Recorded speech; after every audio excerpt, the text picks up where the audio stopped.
الحمد لله رب العالمين حمدا يوافي نعمه ويكافئ مزيده أشهد أن لا إله إلا الله أشهد أن محمدا عبده ورسوله اللهم صل وسلم وبارك على نبينا محمد وعلى آله وأصحابه ولبيته وذريته أجمعين وبعد. Baik Bapak Saudara jemaah subuh yang diberkahi Allah, sekarang kita masuk ke fasal mengenai Qiyamul Lail, mendirikan malam, menghidupkan malam, dari kitab Mukhtasar dari Minhaj, ya, karya Imam Ibnu Qudamah. Nanti juga dibahas di sana mengenai apa saja cara biar gampang tahajud, kata Pak, nanti biar istiqomah, ya. Secara umum dalam surat As-Sajdah ayat 16 itu ada pujian untuk orang yang suka bertahajud, ya. Tatajafa junubuhum anil madaja, ya. Ciri-ciri orang-orang ahli surga itu junubuhum, ya, bagian rusuknya ini berjarak dari tempat tidur. Maksudnya apa? Dia tidak tidur di saat orang tidur. Itu tatajafa junubuhum 'anil madaji yad'una rabbahum khaufan wa tama'an. Ya, mereka menyeru Allah Ta'ala dalam penuh cemas dan harap. Nah, dalam kitab ini disebutkan bahwa Nabi Sallallahu Alaihi Wasallam bersabda, "Alaikum biqiyamil lail, hendaklah kamu menghidupkan malam. Fa innahu da'us salihina min qablikum." Kenapa?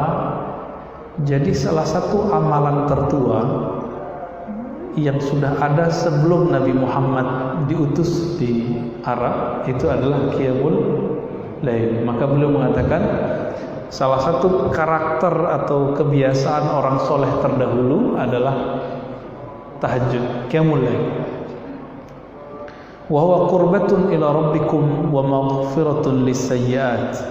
Ini mendekatkan diri kepada Rabbmu, mengampunkan dosa-dosamu dan menahan dari dosa. Wa fi fadlihi ahadits katsirah. Kata Imam Ibnu Qudamah, mengenai ini hadisnya sangat banyak dan enggak perlu kita bahas, ya.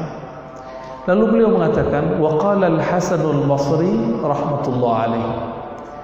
Berkata Imam Al-Hasan Al-Basri. Imam Al-Hasan Al-Basri ini pernah bertemu dan berguru kepada Sayyidina Ali bin Abi Thalib. Tapi ada yang mencoba meragukan pertemuan beliau dengan Ali. Kenapa? Karena kalau berhasil meragukan pertemuan Al-Hasan Al-Basri dengan Ali, batallah semua ilmu tasawuf. Maka itu dibantah oleh Imam ahli hadis belakangan, namanya Imam Ibnu Hajar Al-Asqalani dan muridnya As-Suyuti. Dihitung tahunnya, ternyata dia lahir di masa Sayyidina Umar. Sayyidina Umar, kemudian dia udah remaja ketemu dengan Sayyidina Ali. Jadi ketika dia berguru kepada Sayyidina Ali itu sudah remaja. Dan Sayyidina Ali karramallahu wajhah, begitu dalam Sahih Bukhari disebutkan nama beliau, kadang disebut alaihi salam, kadang radhiyallahu anhu. Itu boleh. Jadi kita menyebut Ali dengan tiga doa itu boleh, Pak. Pertama apa? Radhiyallahu anhu, itu standar. Yang kedua alaihi salam, boleh Pak. Ahlul bait boleh pakai alaihi salam. Yang ketiga karramallahu wajhah. Apa arti karramallahu wajhah? Allah memuliakan wajah Sayyidina Ali. Saya kira itu miliknya Syiah, nomor 2, nomor 3. Ternyata enggak, ada dalam Sahih Bukhari. Jadi terkadang dalam Sahih Bukhari disebut alaihi salam, kadang karramallahu wajhah, kadang radhiyallahu anhu. Imam Al-Hasan Al-Basri berguru kepadanya di saat dia muda. Nyambung di mana nih? Hasan Al-Basri di Basrah, Ali di Kufah. Ketemu nggak? Bisa, karena Basrah sama Kufah nggak terlalu jauh. Yang jauh kalau Basrah sama Madinah, itu emang agak jauh. Ya. Imam Al-Hasan Al-Basri, beliau mengatakan apa? Lam ajid minal ibadati syai'an ashadda minas salati fi jawfin lail. Aku tidak mendapatkan, tidak menemukan ibadah yang lebih berat daripada sholat di akhir malam. Asyadda di situ juga berarti alazza. Aku tidak ketemu ibadah yang paling lezat melebihi akhir malam. Cobain aja Pak, nikmat bukan main. Walaupun cuma dapat 2 rakaat, 1 rakaat, tadi aja nikmat banget ya. Kalau kenikmatan itu sudah nggak ada, berarti sudah hilang tuh 1/3 kenikmatan dunia, bahkan lebih.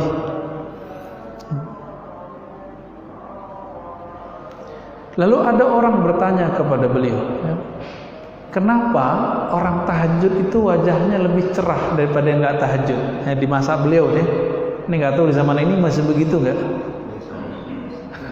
Masih begitu nggak ya? Ini bisa kita takar Pak. Yang subuh jamaah wajahnya lebih ceria daripada yang nggak subuh jamaah, apalagi yang nggak subuh sama sekali. Mundur, yang tahajud plus sholat subuh itu wajahnya lebih bahagia daripada yang nggak tahajud, walaupun dia sholat subuh. Coba aja rasain sendiri, berasa di hati kita, ya. Apa jawaban beliau? Kenapa ketika ditanya, kok orang yang tahajud walaupun kurang tidur, tapi kok lebih cerah ya, lebih bahagia? Dijawab oleh beliau, li'annahum khalau birrahman fal albasahum min nurih. Karena mereka berkhalwat dengan Ar-Rahman, Allah sang Maha Kasih, Pengasih. Lalu Allah memberikan mereka pakaian nur, dipakaikan ke tubuh orang itu, ke dalam kolbunya cahaya.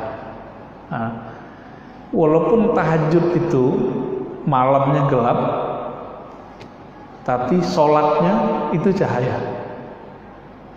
Ini jawaban dari Imam Hasan Al-Basri. Imam Tsauri dan imam-imam yang lain itu mengatakan apa ya? Kalau bukanlah karena tahajud, aku tidak mau menikmati dunia, nggak mau tinggal di dunia lagi deh, ya. Lalu bagaimana cara supaya kita bisa tahajud rutin? Jangan cuma malam minggu Pak, ya. Kalau bisa tiap hari, tiap malam, walaupun cuma 15 menit, setengah jam. Apa kata beliau? Kata Imam Ibnu Qudamah, "Ya'lam anna qiyamal lail sa'bun illa man wuffiqa lil qiyam bi syurutih."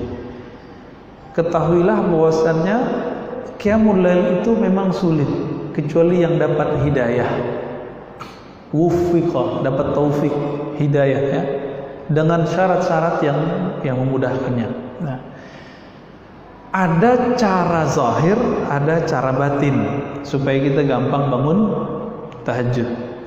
Apa cara zahir? Pertama, coba ingat-ingat nih. Allah yukthirul aqla. Tidak banyak makan.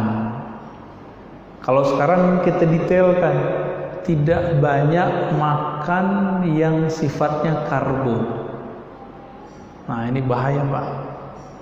Yang banyak karbo, gula, ini bikin ngantuk. Banyak makan karbo pasti ngantuk. Cobain sendiri Pak. Benar gak?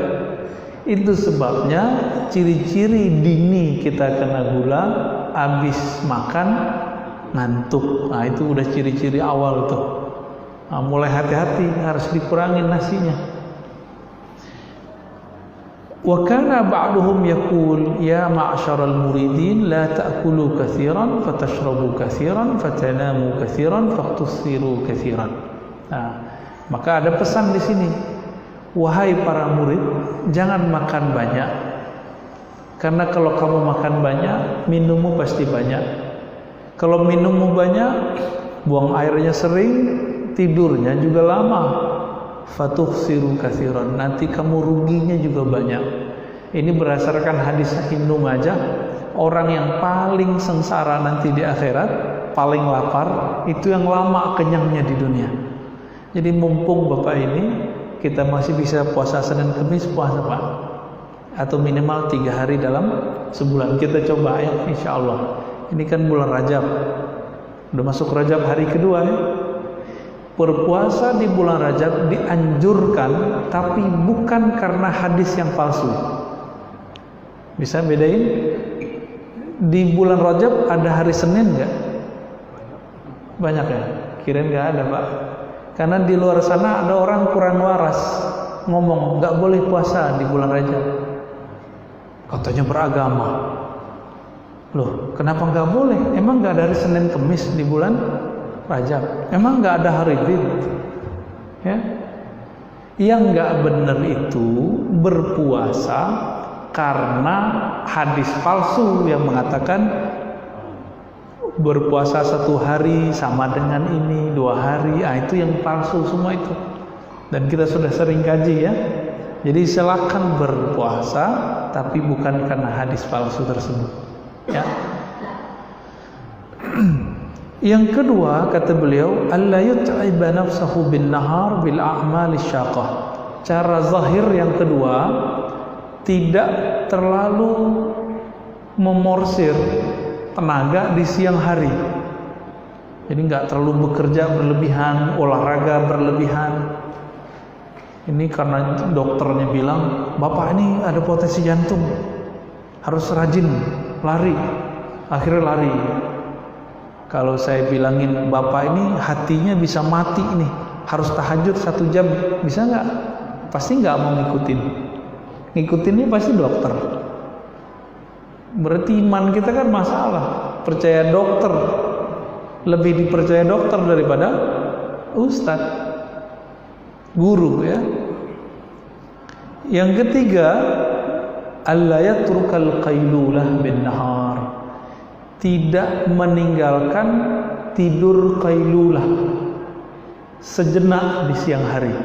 Qailulah itu minimal 10 menit, maksimal 1 jam.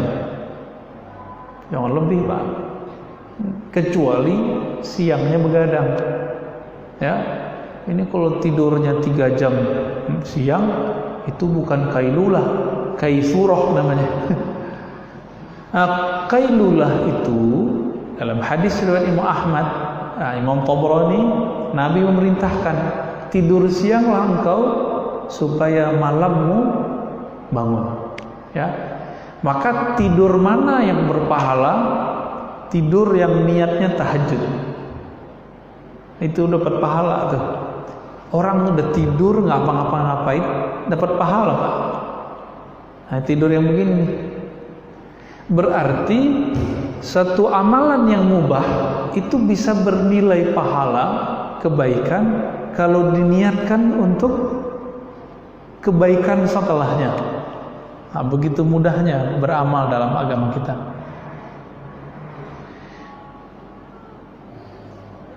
Udah berapa tuh? 3. Yang keempat, ayyajtanibal auzar.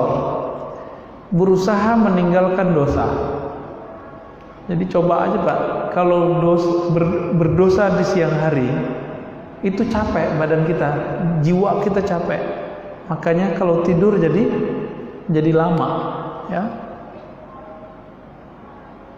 Imam Ats-Tsauri yang wafat tahun 147 Hijriah ya, Sufyan Ats-Tsauri. Beliau mengatakan, "Hurimtu qiyamal lail 5 ashhur bi dhanbin aznabtuhu." Aku terhalang sholat tahajud selama 5 bulan karena satu dosa yang aku lakukan. Imam Sufyan. Kalau kita mah beda Pak ya. Kita mah ya lewat semua. Secara zahir itu, secara batin sekarang ya. Secara rohani apa yang dilakukan supaya mudah bertahajud? Coba pertama, salamatul qalbi lil muslimin. Kolbunya terbebas dari kebencian, hasad, dengki kepada orang Islam, walaupun beda faham. Bapak ini aswaja, nggak senang mas salafi, udah jangan benci, capek. Bapak salafi nggak senang mas aswaja, udah buang tuh bencinya, ya. Bapak orang torikot, yang ono bukan torikot, jangan ada kata kebencian dalam hati. Orang yang paling lelah di dunia, orang yang paling sibuk dalam memupuk kebencian dalam hatinya, itu paling lelah, capek Pak. Sholat aja capek, karena mikirin imam kok kunut sih, ahli bid'ah nih. Sama, imamnya nggak kunut, bapaknya kunut, nggak aswaja nih, capek Pak. Ikutin aja jalur hidup, ya sudah ada semua.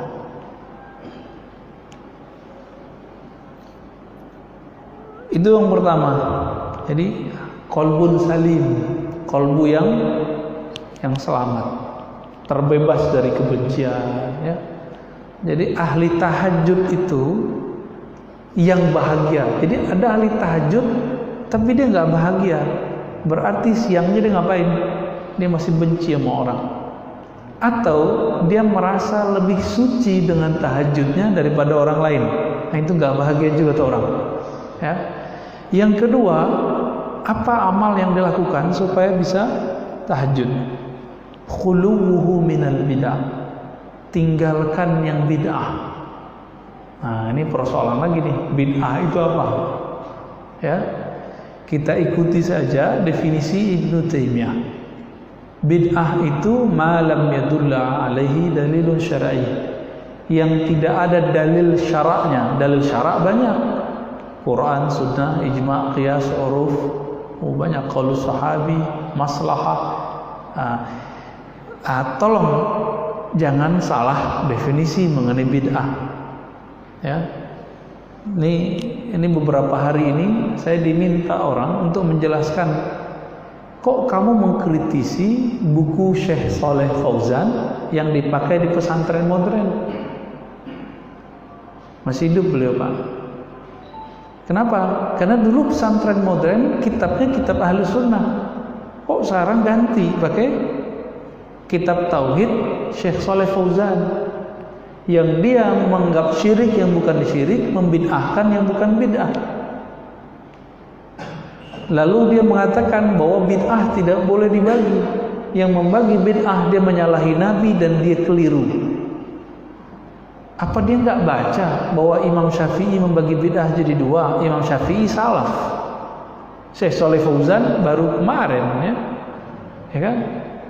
Apa dia nggak baca bahwa Imam Nawawi membagi bid'ah menjadi 7, 2 dari sisi nilai baik dan buruk, bi'ah hasanah sayyi'ah, 5 dari sisi hukum. Apa dia nggak baca? Ya, Imam Izzuddin bin Abdissalam, Imam Subki, semuanya ada kok. Termasuk imamnya sendiri Ibnu Taimiyah membagi bid'ah menjadi 2, lughawiyah dan syar'iyah, secara bahasa dan secara syar'i. Syar'i sama dengan sayyi'ah, lughawiyah bahasa sama dengan hasanah, sama kok. Salah dong Ibnu Taimiyah. Loh kalau imamnya salah apalagi kita Pak, lebih disalah-salahin. Nah, ini juga bisa diartikan ngurangin debat masalah hal-hal yang kita nggak paham, ya. Orang kalau sering debat hatinya kan keras, nah itu susah tuh tahajud ntar. Wa i'raduhu an fuludid dunya, berlatih zuhud, membuang cinta dunia dari kolbu. Nah ini paling mujarab ini Pak, paling mujarab untuk membuat kita bisa tahajud adalah kolbu tidak berkiblat ke dunia. Walaupun kita kerja, walaupun kita cari nafkah, tapi hati itu enggak terikat di situ. terikatnya di masjid, terikatnya di sajadah, ya. Apalagi 1, 2, 3. Yang keempat, khaufun ghalibun yulzimul qalba ma qasril amal, ya. Rasa takut kepada Allah yang membuat kita memutus tulul amal, memutus panjang angan-angan. Intinya adalah jangan panjang angan-angan. Panjang angan-angan gimana, Pak? Nanti kalau Covid beres, semoga usaha saya bangkit. Nah, itu panjang angan-angan tuh. Udah sekarang jalani aja hidup. Emang tahu Covid beresnya kapan? WHO bilang ada 4 lagi kok. Ya. Berarti sekarang udah 2 nih. Ya, Covid Wuhan sama Covid UK. Sisa 4 lagi, Pak. Kalau Covid 2019, 2020 berarti 1,5 tahun, anggaplah 2 tahun. Udah muncul lagi yang baru nih. Anggap dia 2 tahun juga. Kalau 4 jadi berapa tuh, Pak? Jadi 8 tahun, Pak, atau paling cepat 6 tahun. 2026 baru beres.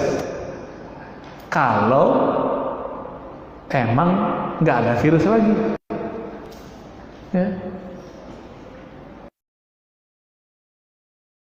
Jadi tulul amal namanya. Tulul amal pakai hamzah. Kalau tulul amal ini panjang amal. Nggak ada istilah itu dipakai, ya. Tulul amal jadi tolol, Pak. Tolol amal. Cocok logi, ya. Yang berikut,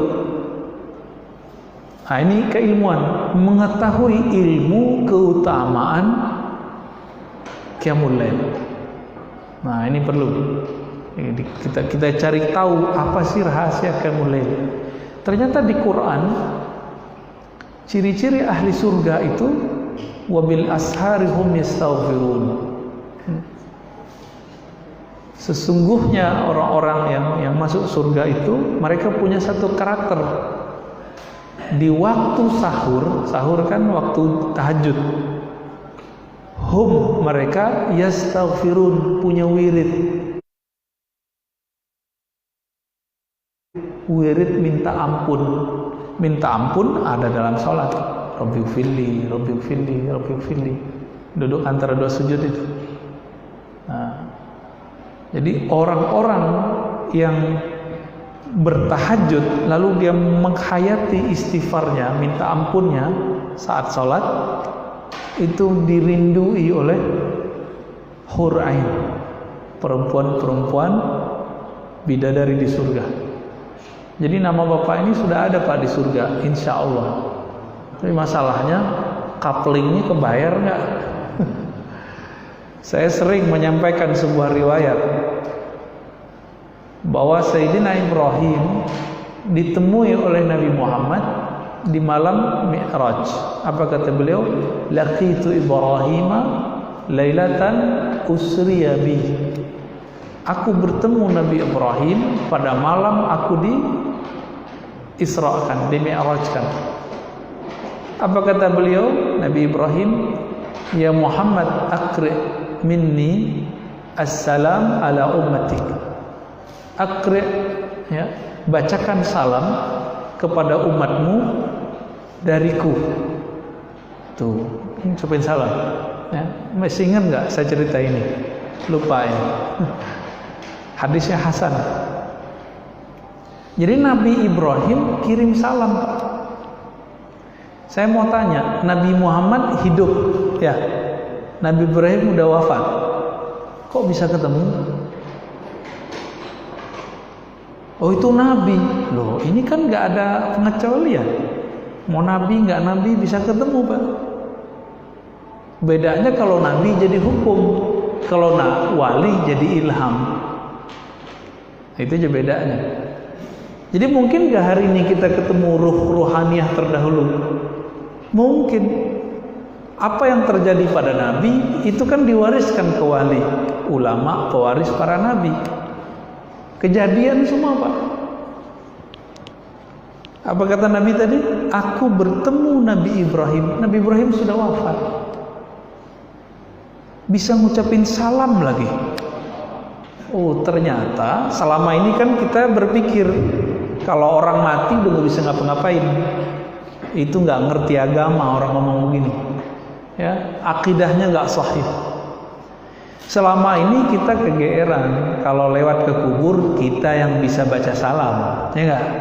Kita lupa kalau di dalamnya itu ada wali, dia bisa balas dan doain kita balik, Pak. Oh Ustaz, gimana dengan hadis idza matal insan ikun qata'a amaluhu? Jika manusia mati, maka terputus amalnya. Jawabannya ngerti bahasa Arab nggak ente? Ya?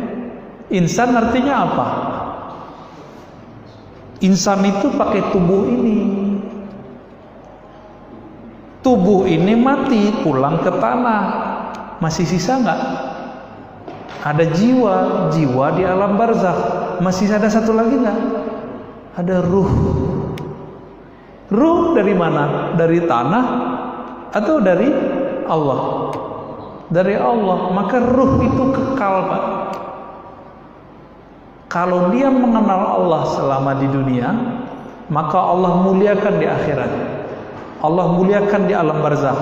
Dia kemana aja Allah kasih fasilitas. Itulah makna jangan katakan kepada orang-orang yang meninggal di jalan Allah bahwa mereka mati. Bal ahya'un inda rabbihim yurzakun. Mereka hidup di sisi Allah, yurzakun, diberikan rezeki fasilitas. Mereka mau datangin bapak nih bisa. Ya bisa, Pak. Cuma kita siapa mau didatangin nih kan? Ya kita bukan siapa-siapa. Jadi selama ini yang kita pahami hanya orang hidup yang bisa mengucapkan salam. Ternyata orang yang sudah pindah alam juga bisa ngucapin salam. Justru lebih bebas mereka. Yang terputus amal tubuh fisik. Kalau amalnya ruh gak terputus. Bisa bedain? Nah, kita kembali ke hadisnya. Apa kata Nabi Muhammad? Nabi Ibrahim mengatakan kepadaku, hai Muhammad, sampaikan salamku kepada umatmu. Gimana? Berasa disampaikan salam kan? Ya. Lalu kabarkan mereka bahwa surga itu tanahnya subur, tapi masih kapling kosong. Kalau kapling kan kosong, Pak ya? Ya. Turbatuha azbah, ya. Masih kosong. Lalu beliau mengatakan wa gharsuha subhanallah alhamdulillah wa la ilaha illallah wallahu akbar. Ini yang kedua kalinya saya sampai di sini. Lupa ya? Lupa itu kan, maka harus diulang-ulang kalau baca hadis. Supaya bisa membangun di surga, maka harus punya bahannya. Bahannya dari pohon-pohon surga. Apa bahannya? Subhanallah, alhamdulillah, la ilaha illallah, Allahu akbar. Ini Pak bahannya. Cuma kan kita nggak lihat, mata kita mata insan, bukan mata ruh. Kalau matanya mata ruh, setiap kali baca subhanallah kelihatan tuh ada pohon tumbuh di surga. Ya, mungkin nggak mau kerja kali Pak, maunya subhanallah subhanallah aja. Ya, nggak mau kita kemana-mana. Ya mungkin itu kali hikmahnya. Ya, coba kalau kita melihat rahasia dari apa yang kita baca. Bapak kalau bisa lihat aja rahasia orang sholat subuh berjamaah di masjid. Udah nggak mau kemana-mana, mungkin masjid nggak muat masjid segede ini. Cuma orang kan nggak lihat ya, rahasia apa yang turun setiap kali subuh. Orang nggak lihat aja Pak. Kalau dia lihat, masya Allah ya. Jadi supaya kita semangat tahajud, apa yang kita lakukan? Mengetahui rahasia sholat tahajud, mulai dari keutamaan amalnya, bacaannya. Apalagi Bapak ini ngerjain sholat tasbih di waktu sahur. Masuk ke hadis Nabi Ibrahim tadi. ya masuk situ udah 300-an kali baca subhanallah alhamdulillah wa la ilaha illallah, masya Allah, orang tuh paling enak kan nanti di surga tuh. Baik. Nah, tapi terlepas dari itu, motivasi terkuat yang membuat orang mau tahajud itu adalah al-hubbu lillah wa quwwatul iman bi annahu idza qama naja rabbah, ya. Yang paling kuat membuat orang itu bisa tahajud cahaya cinta yang ada di kolbunya kepada Allah. Orang kalau sudah jatuh cinta pengen berdua-duaan ya Pak? Bener? Ya, sama. Bedanya kalau Allah, karena Allah bukan objek syahwat, Allah objek ubudiyah, maka dia pengen berdua terus dengan Allah. Jadi walaupun Bapak ini nanti bisa sempat sholat di masjid, jangan lupa sholatin rumahnya. Ya, sebelum berangkat kita sholat dulu 2 rakaat atau berapa rakaat di rumah, lalu witirnya di sini, gitu misalnya. Itu bagus. Setiap kali ada orang zikir, baca Quran, sholat di rumah, itu malaikat ngelihat dari atas tuh kayak bintang, Pak. Dalam hadis Tabrani dikatakan begitu. Kalau berhenti zikirnya, redup. Ntar zikir lagi. Ketika orang itu baca Quran, zikir, sholat, malaikat lihat, maka malaikat kejar itu dari langit. Itulah sebabnya ada seorang sahabat Nabi, dia datang kepada Rasulullah mengadukan apa yang terjadi padanya di keluarganya, di tetangganya. Jadi mereka ada yang kasyaf. Apa arti kasyaf? Allah bukakan mata batinnya. Dia melihat cahaya di malam hari. Lapor ke Nabi. Apa kata Nabi? Itu cahaya malaikat ingin mengerubungi orang yang sedang baca Al-Quran. Kalau siang hari awan, Pak. Kalau malam hari cahaya. Apakah semua sahabat lihat? Tidak. Hanya sebagian sahabat yang melihat. Nah, ini berarti kasyaf, penyingkapan batin sudah ada di zaman Nabi kepada selain Rasul sallallahu alaihi wasallam. Jadi jangan dikira menembus alam batin cuma khusus buat Nabi, enggak. Justru orang yang mengikuti Nabi nanti kolbunya ikut bisa menembus alam batin, insya Allah, ya. Kita ini kan sepertiga batin, Pak. Ruh, jiwa, tubuh. Sepertiga kita batin. Nah, yang sepertiga yang batin ini yang akan terus berjalan ketika orang meninggal. Jadi jangan dikira orang meninggal selesai perkara, tambah banyak perkara, Pak. Ya, banyak perkaranya di situ. Wa annahu hadiruhu wa musyahiduhu fatamil munaja ala tul qiyam, ya. Tadi saya menyebutkan ada para imam Sauri, ada lagi Imam Abu Sulaiman Ad-Darani. Kalamnya persis sama. Ahlul lail fi lailihim alaz min ahlil lahwi fi lahwihim. Bapak hobinya Pak Agung? Touring. Ada yang suka main PS enggak? Enggak apa-apa kok, Pak. Suka main catur, suka main kartu, suka macam-macam. Apa kata Imam Sulaiman Abu Sulaiman Ad-Darani?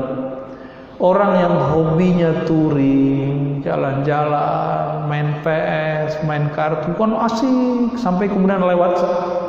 Kalau orang main PS kan bisa ganti tahajud deh. Tahu-tahu udah subuh aja. Kok bisa? Main kartu juga sama. Yang suka main gaple masa mudanya, tahu-tahu udah subuh aja, Pak. Saya dulu waktu mahasiswa pernah main gaple, Pak. Menang mulu. Karena kalau main gaple itu bisa ngitung angka orang.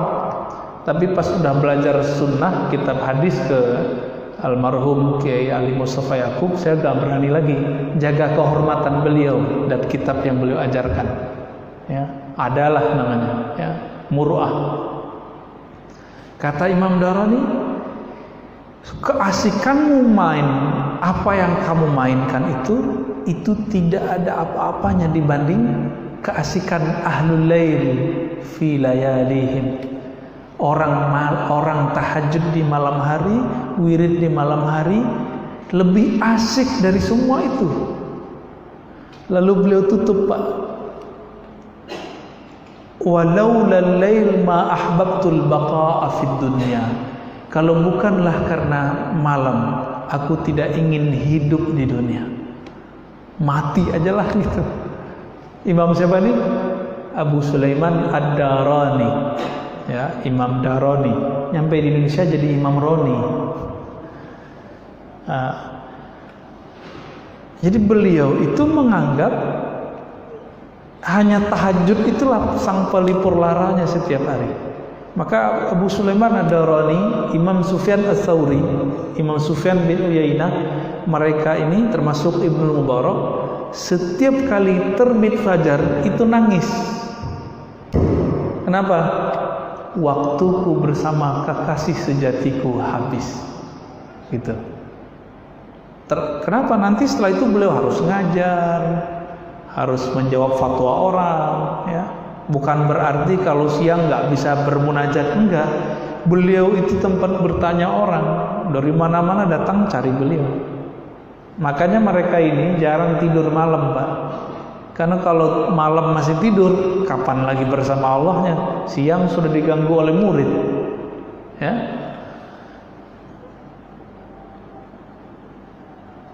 Nah, kita kan supaya doa mustajab jauh-jauh ke multazam, bener gak? Ya, modalnya kan tinggi, Pak. Apalagi corona begini nih, ya. Dalam hadis Imam Muslim, Nabi bersabda, ya, inna fil laili la sa'atan la yuwafiquha 'abdun muslimun yas'alullaha fiha khairan illa atahu iyyah wa dzalika kulla lailah. Tidaklah ada satu malam kecuali ada saat semua doa seorang muslim yang baik pasti dijawab. Dan itu setiap malam, wa dzalika kulla lailah. Tiap malam. Jadi enggak perlu ke multazam kalau nggak punya duit, nggak perlu mengeluh, wah pengen umroh nih gitu ya. Nih pas tadi imam kita baca ayat, kita jadi kangen umroh, Pak, ya. Nggak tahu kangen aja kita, kepikiran. Terus gimana? Ganti. Maka istijabah doa waktu dibagi dua, ada zamani, ada makani.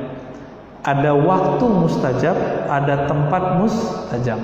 Kalau kita tidak bisa ke tempat mustajab, maka kita cari waktu mustajab, ya. Nah, bagaimana cara ulama salafus saleh menghidupkan malam?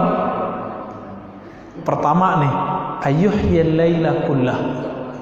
Jadi ulama terdahulu itu ada yang sepenuh malam nggak tidur. Itu yang begitu, Pak. Nah, saya baru belajar ilmu itu sebelum Covid. Disuruh sama guru kita ngajar setiap malam minggu, ngajar hikam. Dulu gak kebayang, ngajar jam 12, berhenti jam 2 atau jam 3. Gak kebayang, Pak, ngantuknya. Pas dijalani gak ngantuk tuh, ya. Ngaji, belajar, ngaji, belajar.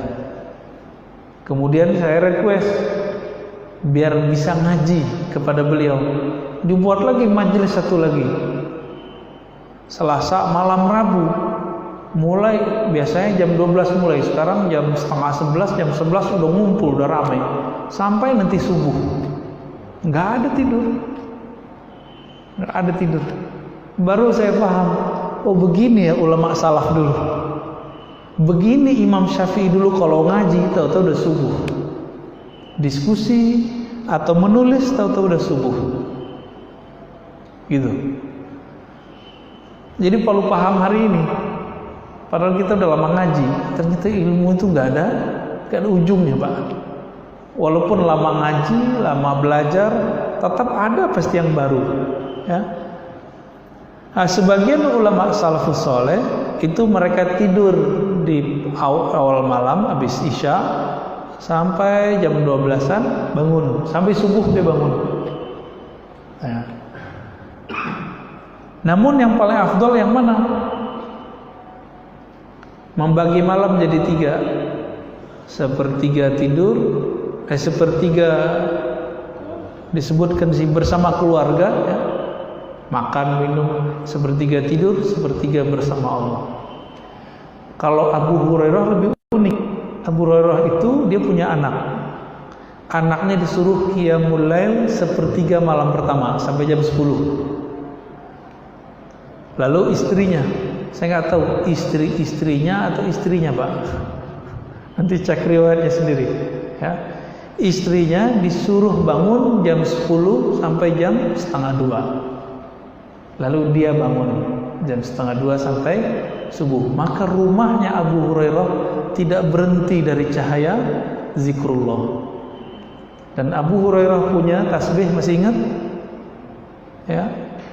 Itu benang tebal disimpul jadi 2000. Baru bisa tidur kalau udah zikir 12.000. Gimana Pak? Ada yang lebih kencang dari Abu Hurairah? Ya. Dan ini riwayat hasan, bagus. Berarti ini salaf ngitung zikir, ya. Ngitung zikir, menata malam, ya. Yang paling bagus ya dibagi 3 tadi, ya. Karena Nabi Daud seperti itu. Dan disebutkan ahabbus salati ilallahi salatu Daud. Salat yang paling afdal, yang paling dicintai Allah adalah salatnya Nabi Daud. Dia bagi 3, ya. Tidur separuh, kemudian bangun sepertiganya, dan tidur lagi.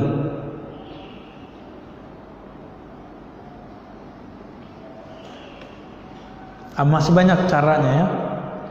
Versi ulama salafus saleh. Kita kalau belum terbiasa, ya udah cukup setengah jam sebelum subuh itu udah cukup Pak.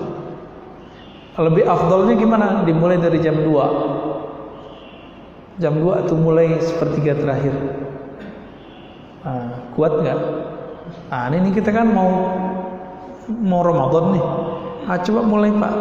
Rajab ini Bapak bangunnya jam 3. Pasti ngantuk-ngantuk. Nanti selama sebulan ngantuk-ngantukan. Nanti kalau udah masuk Sya'ban, matanya hilang ngantuknya Pak, tapi kelihatan capek. Masuk Ramadan nggak ada ngantuknya. Kalau nanti masuk Ramadan kita udah nggak ngantuk, jam 2 nih pasti dapat Lailatul Qadar, dijamin udah pasti dapat. Karena Lailatul Qadar kan dimulai biasanya jam 1-an, ya. Berakhirnya nanti sebelum subuh. Pasti ketemu tuh. Jadi kalau mau dapat Lailatul Qadar, nggak usah ditakar-takar malam ganjil, malam apa. Udah hantam aja semua malamnya. Kita bangun. Masa nggak dapat? Ya. Kita tangkap tuh, kita jaring semua malamnya. Masa nggak dapat satu pun? Pasti dapat.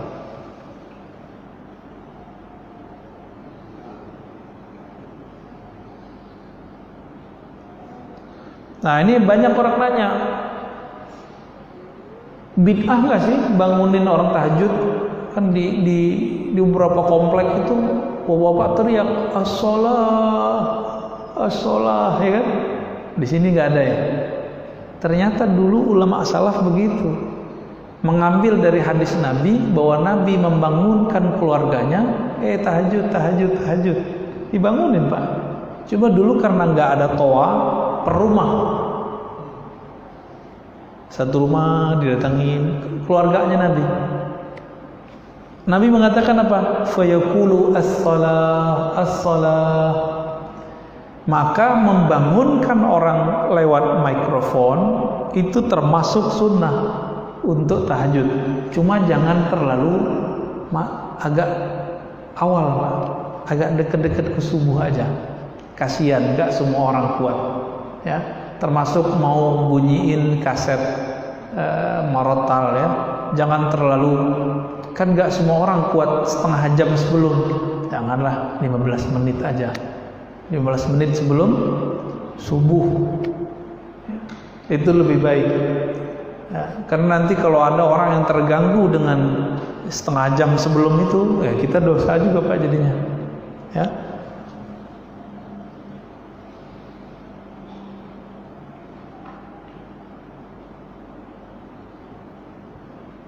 Wah, ini masih banyak ini.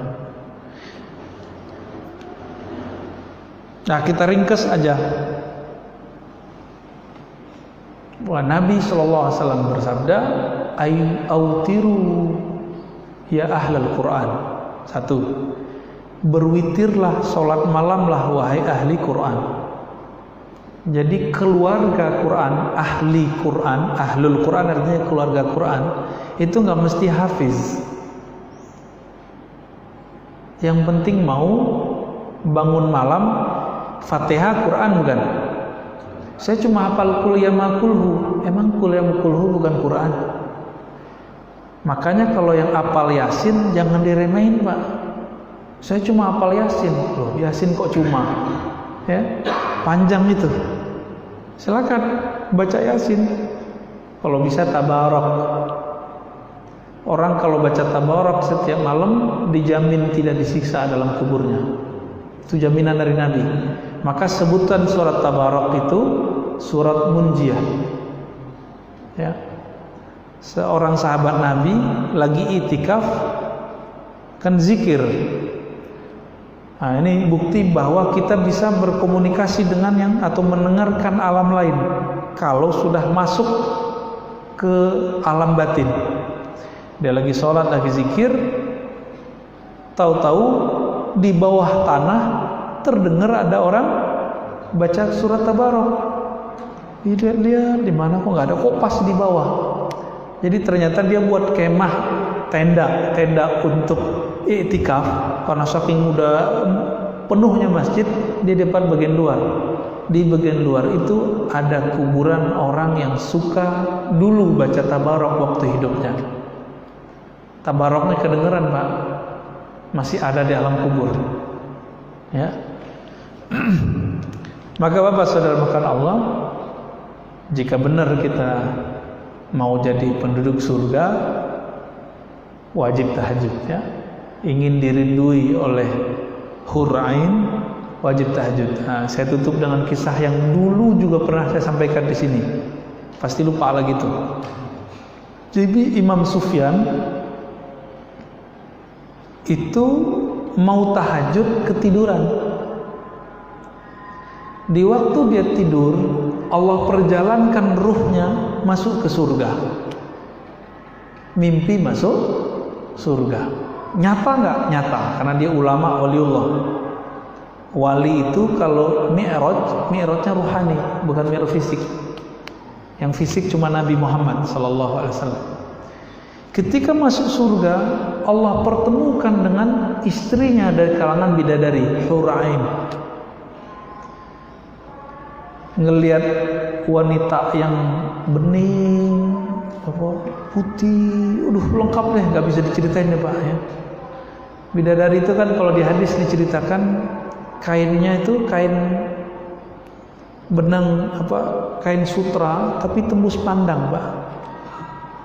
Saking kulitnya itu bersih, gempal gitu ya. Itu darahnya itu kelihatan kayak mengalir gitu di hadis. Bikin kita gemes Pak, nggak tahan itu. Manusia biasa aja begitu, kita nggak tahan. Sufyan bin Uyainah melihat siapa? Hur ain. Nggak tahan beliau. Mau dipeluk Pak langsung. Pas mau dipeluk, apa kata si bidadari? Tunggu dulu Mas Sufyan. Stop dulu Mas ya. Bingung dia. Loh kok bidadari boleh nolak? Dia lupa kalau dia masih hidup. Dia kira dia udah mati. Apa kata si bidadari? Maharmu ketinggalan 1. Dia bingung, apa ya? Tahajudmu malam ini belum engkau lakukan. Langsung dia bangun dan dia nangis Pak. nangis, ternyata sudah subuh. Semenjak saat itu dia gak bisa lagi tidur malam hari, sampai meninggalnya gak bisa tidur malam hari. Dia kalau tidur siang. Itu imam siapa? Sufyan. Coba kita dikasih yang begitu-gitu Pak. Tapi beliau bukan berarti gak kerja ya, dia tetap kerja. Imam Sufyan. Kira-kira itu Pak motivasinya. Semoga setelah ini kita gak ragu lagi mau tahajud ya. Allahumma salli ala nabiyina Muhammad. Ada apa yang ditanyakan? Ya, silakan Pak. Ya, assalamualaikum. Assalamualaikum.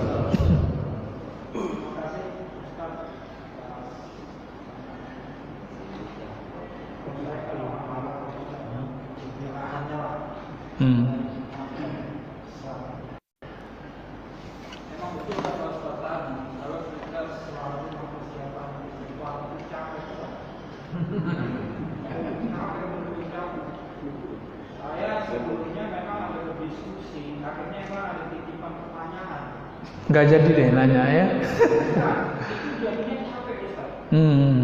Jadi ilmu yang cukup tinggi Pak Ustadz kasih tadi itu terganggu dengan saya ingin bertanya yang kontennya beda.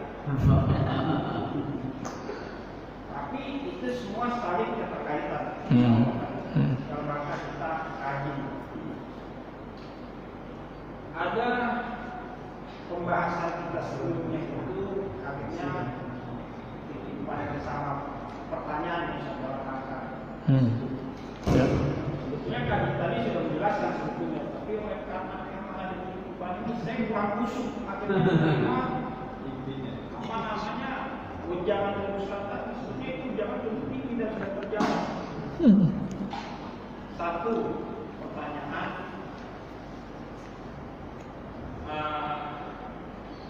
saya awalnya mungkin pertanyaan tentang makbulnya doa.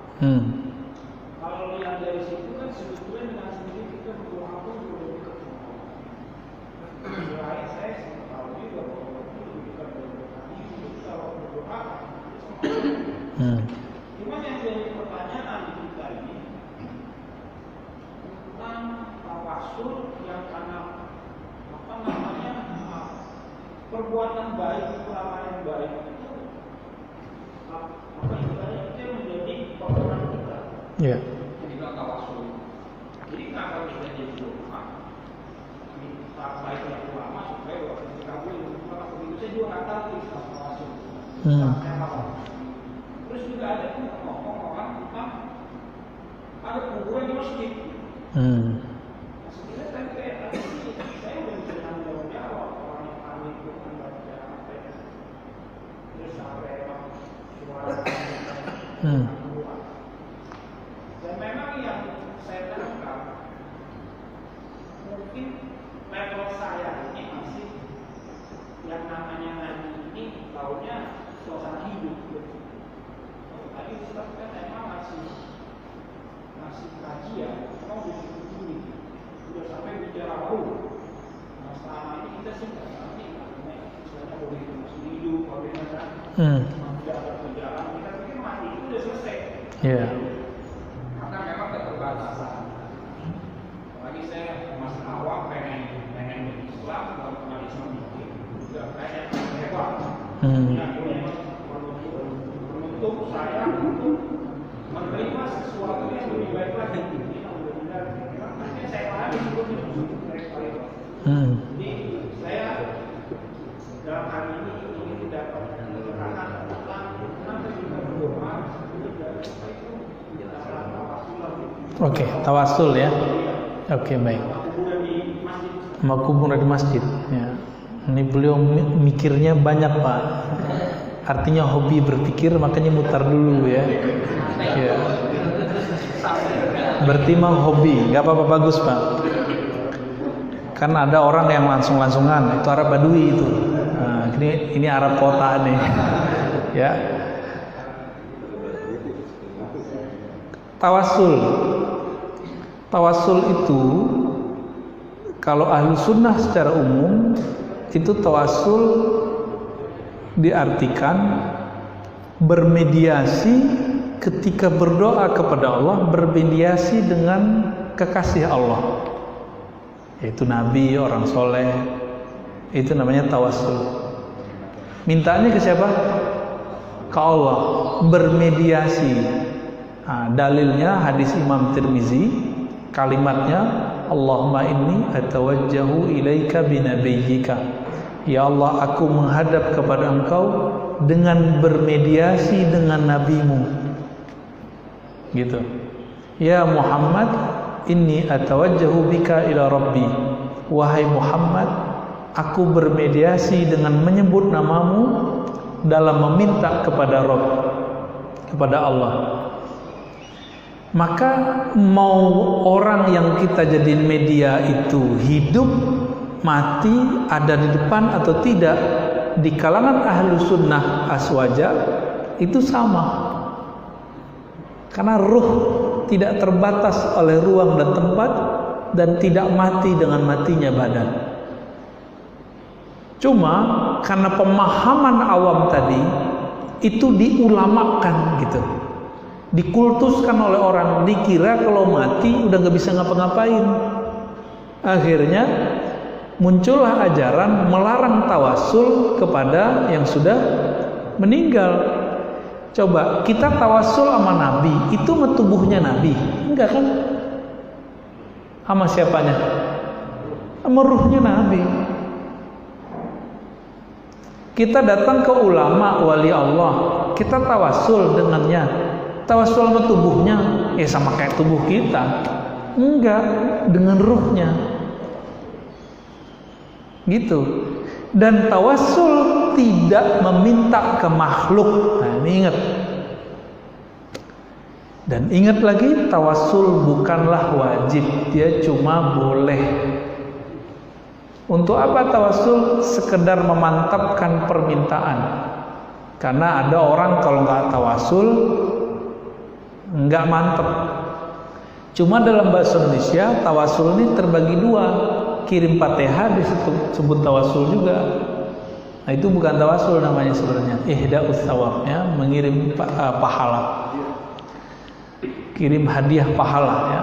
Nah, terus mengenai kuburan di masjid, nggak usah jauh-jauh lah. Masjid Nabawi ada kuburan nggak? Kalau di situ boleh, kenapa di tempat lain nggak boleh? Gitu pertama. Lalu bagaimana dengan hadis? Janganlah engkau mengambil kuburan, ya, sebagai masjid. Allah melaknat orang-orang Yahudi, ittakhazu qubur anbiya'ihim masajida. Mereka mengambil kuburan nabi-nabi mereka sebagai masjid. Nah, ini Bapak kalau mau paham, pernah ke Hebron nggak? Nabi Ibrahim. Terus pernah ke Nabi Daud. Nabi Daud di Yerusalem semua tuh Pak. Di Israel. Itu kuburan Nabi Daud dijadikan tempat ibadah sama orang Yahudi. Gitu. Itu yang dilarang. Kalau orang Islam kan enggak. Walaupun ada kubur, kita nyembahnya Allah, gitu. Enggak nyembah kubur, dan enggak sujud sembah ke kubur, enggak ada urusan sama kubur. Makanya Bapak kalau mau ziarah, ada masjid di situ, saran saya sholat dulu 2 rakaat di masjid, baru ziarah kubur. Gitu, afdolnya. Ya, yang hobi-hobi ziarah nih, pemburu kubur, kuburiyun. Pak Gun nih, kuburiyun nih, ya. Jadi kalau ada musola, surau, langgar, masjid, sholat dulu Pak 2 rakaat. Ngadu dulu, lapor kepada Allah, baru datang ke, insya Allah ziarahnya lebih syahdu. Ini tipsnya begitu. Karena kadang-kadang yang diziarahi nggak lebih mulia daripada yang menziarahi. Wah, GR amat Pak. Ya bisa. Orang akhir zaman kan jadi waliullah kebanyakan. Dan kewalian orang di akhir zaman jauh lebih tinggi daripada orang terdahulu. Cuma kalau bapak ini kayaknya saya kurang yakin juga. Wallahu alam. Jadi kalau ada kuburan di samping masjid, di depan mihrab kan sudah ditembok sama batas mihrab, nggak masalah. Yang nggak boleh itu di depan kita langsung Pak, nggak ada pembatas. Itu yang nggak boleh. Nggak bolehnya pun makruh, bukan haram. Karena Nabi pernah sholat jenazah, mengkodok sholat jenazah di kubur. Ya, pernah, nggak masalah tuh. Ya. Bahkan yang paling mengejutkan itu Masjid Nabawi itu tadinya bekas kubur orang musyrik.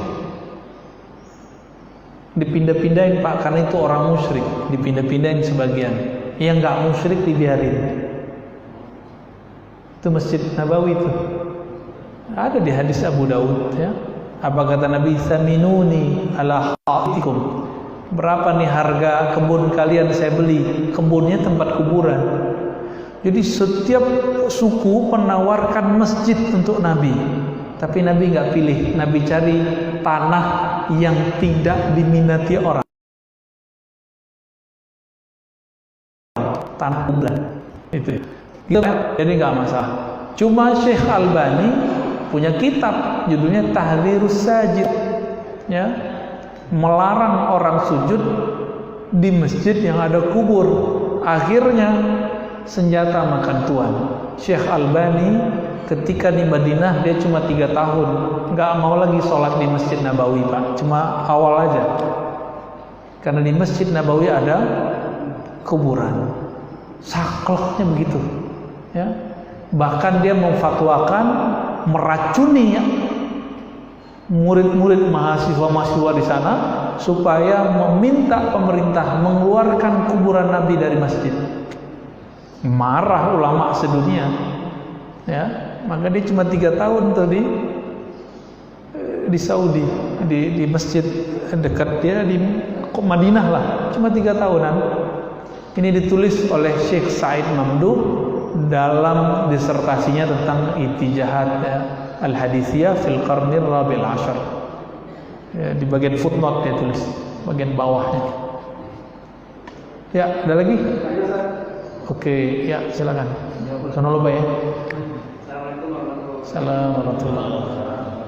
Ya Ustaz, dalam melaksanakan sholat tahajud, saya selama ini lebih mantap untuk kalau tidak mustahil membaca, melanjutkan bacaan yang kalau program Pandema itu. Iya. Nah itu boleh apa enggak? Sangat boleh Pak, sangat bagus. Ya. Yang kedua, ada riwayat katanya Rasulullah itu tidur sebelum sholat subuh. Nah itu waktunya kapan Pak? Iya. Itu aja Pak. Terima kasih. Ya. Salah satu polanya Nabi punya pola macam-macam, tapi pola yang sering berlakukan ba'da isya langsung tidur. Tapi isyanya bukan jam 7:30 Pak ya. Isyanya Nabi jam 9 atau jam 10. Kalau orang rame dimajuin. Tapi kalau orang nggak rame, nah itu jam 9, jam 10, bahkan kadang-kadang tengah malam. Nah, cuma kebanyakan Nabi sholat di awal karena orang udah rame. Ya. Lalu Nabi tidur karena Nabi tidak suka ngobrol setelah isya kecuali ngobrol keilmuan. Nabi tidur sampai nanti masuk ke jam 2 lah kalau jam kita. Jadi udah masuk 1/3 malam terakhir aja. Kalau tidurnya jam 9, 10, 11, 12, 1, 2, jadi 4 sampai 5 jam. Saya hitungnya 4,5 lah ya. Lalu Nabi bangun tahajud ya, minimal kalau kita hitung jamnya sekarang mungkin 1,5 sampai 2 jam. Lalu beliau tidur sejenak. Jadi tidurnya itu sebelum subuh. Tapi tidurnya bukan tidur telentang Pak, tidurnya begini caranya. Nah, kuat gitu Pak. Nah, Tidurnya hadap kanan, tangannya begini atau begini. Nah, karena kita sekarang udah ada alarm, kasih alarm aja. Kalau kita kan nggak begini udah tidurnya, kakinya kemana-mana tuh. Ya, Abu Yazid nggak pernah Pak tidur kakinya selonjor, nggak pernah. Tapi di zaman ini udahlah selonjor aja.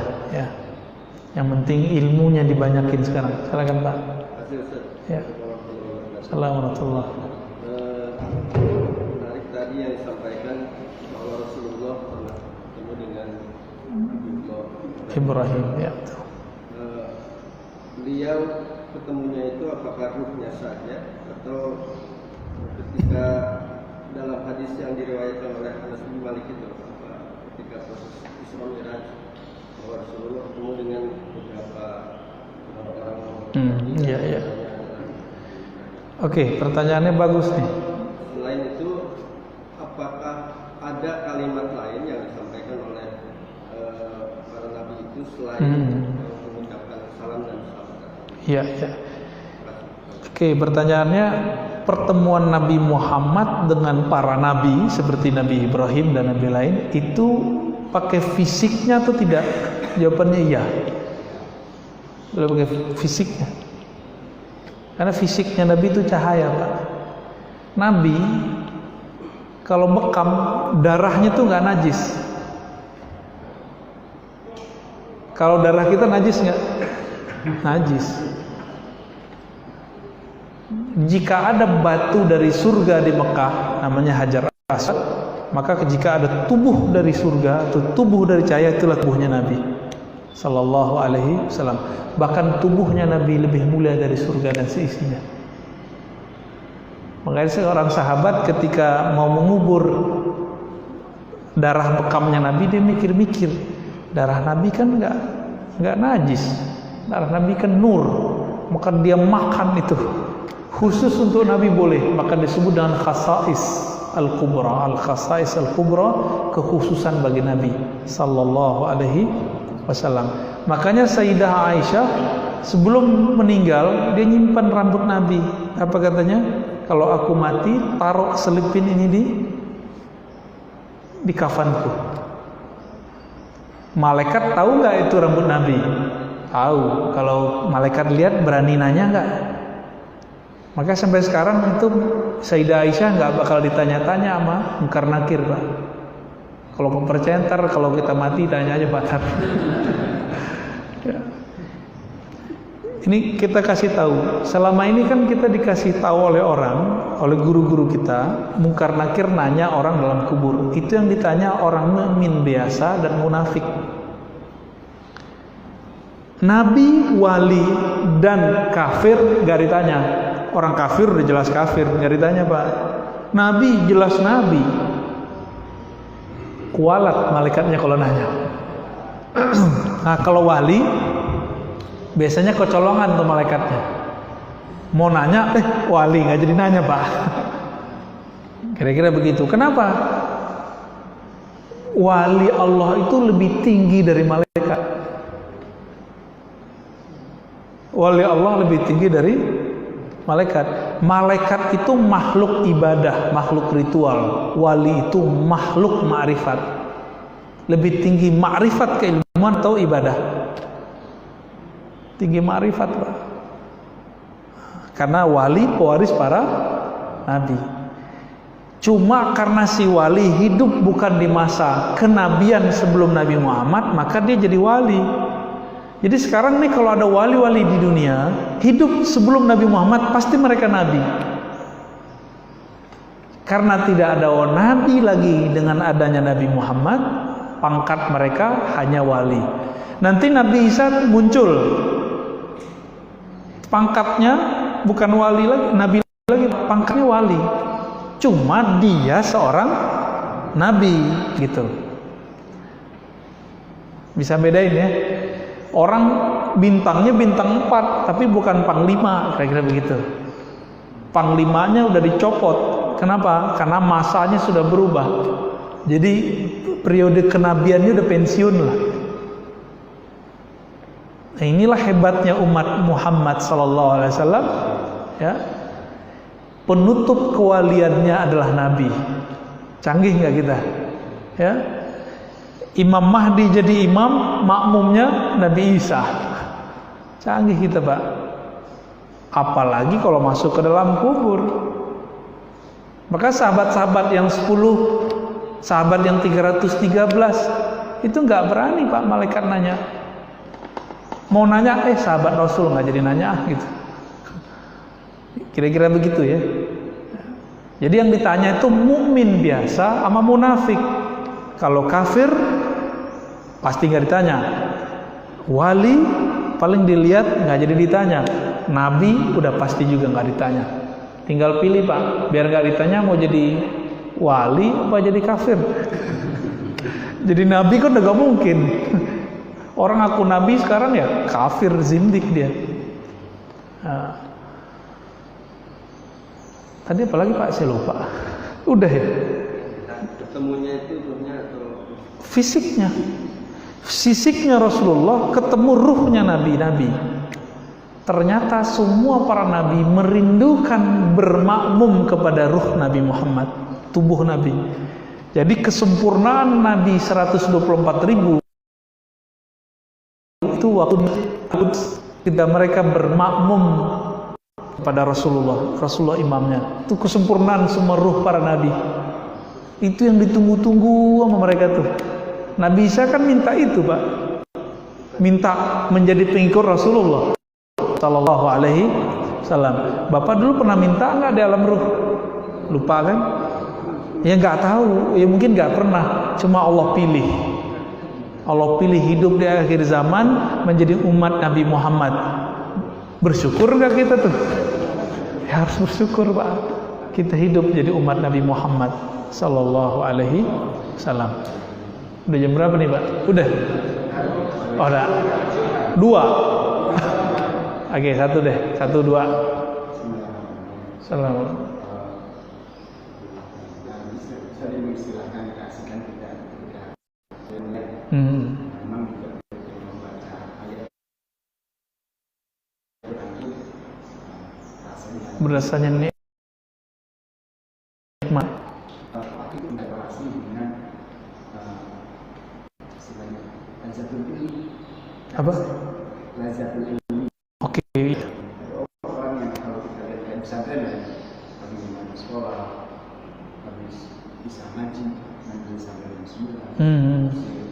Terus habis subuh pun ngaji. Mungkin dari awal nggak bosan gitu. Iya. Ngaji. Tapi ya seperti ini ya, kita dulu ke Ustaz dengan kita langsung itu ada kenikmatan tersendiri. Kalau memang ada bisa melakukan ya kalau lebih sampai berjam-jam. Iya. Pertanyaannya, apakah itu salah satu bisa apakah ada kaitan ketika orang melakukan kalau berilmu sampai lama gitu? Ada korelasi Dengan ini. Oke, baik. Betul. Makanannya kolbu itu zikir. Makanannya badan nasi kebuli, Pak. Ini habis ini apa nih? Oh, bukan nasi kebuli dong, salah saya. Makanannya ruh, lezatnya ilmu. Ilmu itu banyak macam-macamnya. Ada ilmu hukum, ada ilmu tafsir, ada ilmu bahasa, ada ilmu tasawuf, ada ilmu ma'rifatullah. Ilmu yang paling lezat itu ilmu ma'rifatullah. Itu paling lezat. Ruh kalau udah dapat itu nggak tahu siang, nggak tahu malam. Kalau ma'rifatullah di zaman Rasulullah nih, mereka mulai dari subuh sekarang selesainya 2 hari setelah itu. Pernah kejadian, Pak, berhenti cuma jam sholat. Jadi Nabi pernah ngajarin sahabat berhentinya cuma jam sholat 2 hari 2 malam, nggak ngapa-ngapain, cuma ngajar, ngaji, membahas tentang mengenal Allah. Makanya sekarang kalau santri-santri, anak-anak kita di pesantren emang nggak ada bosennya dia. Ruhnya seneng, ruhnya itu seneng. Otak ini suka nyimpen ide-ide baru. kalau ada yang baru tuh masuk tuh di sini. Nikmat rasanya. Kalau di pesantren-pesantren yang aktif, bangun jam 3, tertidurnya jam 11 Pak. Kuat tuh anak-anak kita. Ya. Jadi anak-anak itu kalau mau tahan banting masukin pesantren. Tapi kalau mau dibanting-banting masukin luar pesantren lah ya. Kita melihat, menyaksikan dahsyat sekali, sangat-sangat dahsyat. Teman saya ini terakhir nih ya, teman saya itu dulu menghafal Quran. Pesantrennya dekat hutan, maka dia keluar dari pesantren lalu dia cari pohon-pohon yang sejuk di hutan. Di situ Pak dia ngapal.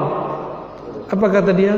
Saat saya baca Quran itu seakan-akan nggak ada ya selain saya dan Quran gitu. Saking lezatnya bermunajat kepada Allah. Maka kalau orang bertanya, apa cara jalur pintas berdialog dengan Allah? Itu Quran. Karena di Quran ada ma'rifat. Ya, ada ma'rifatullah. Cukup Pak? Ya. Udah, ada satu lagi aneh janji ya. Jadi ketika waktu Nabi Isa berkaumnya itu murid, supaya itu diwakafkan dulu atau Oke. Ya. Nabi Isa ketika dikhianati oleh Yudas Iskariot itu Samiri yang nyamar Pak. Gitu riwayatnya ya. Karena Samiri ini kan namanya Musa, tapi Musa As-Samiri, Musa dari kampung Samara. Dia pernah diajarkan ilmu laduni oleh Jibril. Begitu dalam Al-Quran ya. Jadi Nabi Musa nanya, "Ma khatbuka ya Samiri?" Kamu kenapa hai Samiri? Ada apa denganmu hai Samiri? Lalu Samiri cerita kalau dia waktu kecil bisa ngeliat Jibril, diajarin Jibril. Maka dia bisa melihat takdirnya. Siapa yang bunuh dia? Yang bunuh Samiri nanti siapa? Samiri itu gelarnya nanti Dajjal.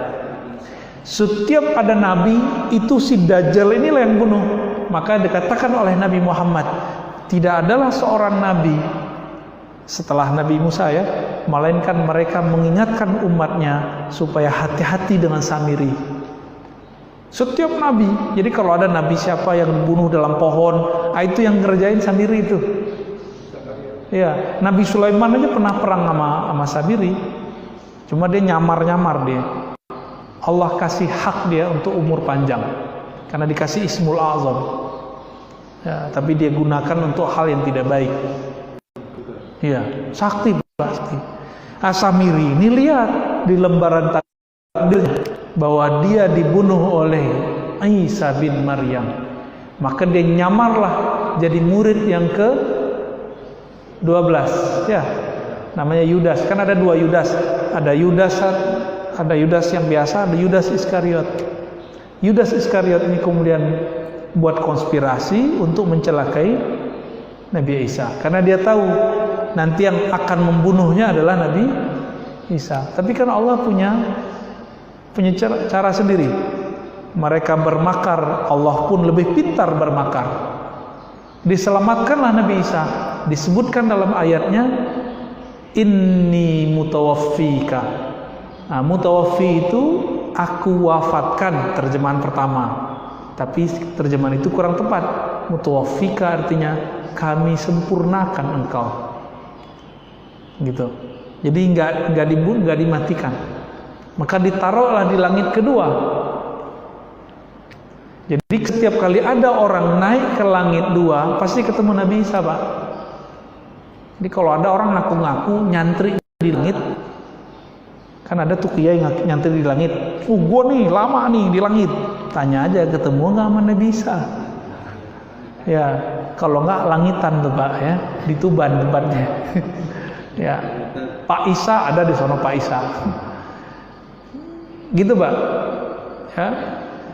Jadi beliau tidak dimatikan tapi disempurnakan. Nah, nanti turun lagi. Umurnya 33 Pak. Itu lagi muda-mudanya itu. Ya, lagi seger-segernya Nabi Isa. Nah, nanti kita kalau umur kita panjang, kita berjuang bersama beliau, mungkin wajah kita mulai semua. Allah alam. Kira-kira begitu Bapak Saudara makanan Allah sallallahu alaihi Nabi Muhammad subhanakallahumma wa bihamdika asyhadu an la ilaha illa anta astaghfiruka wa atubu ilaik. Assalamualaikum warahmatullahi wabarakatuh.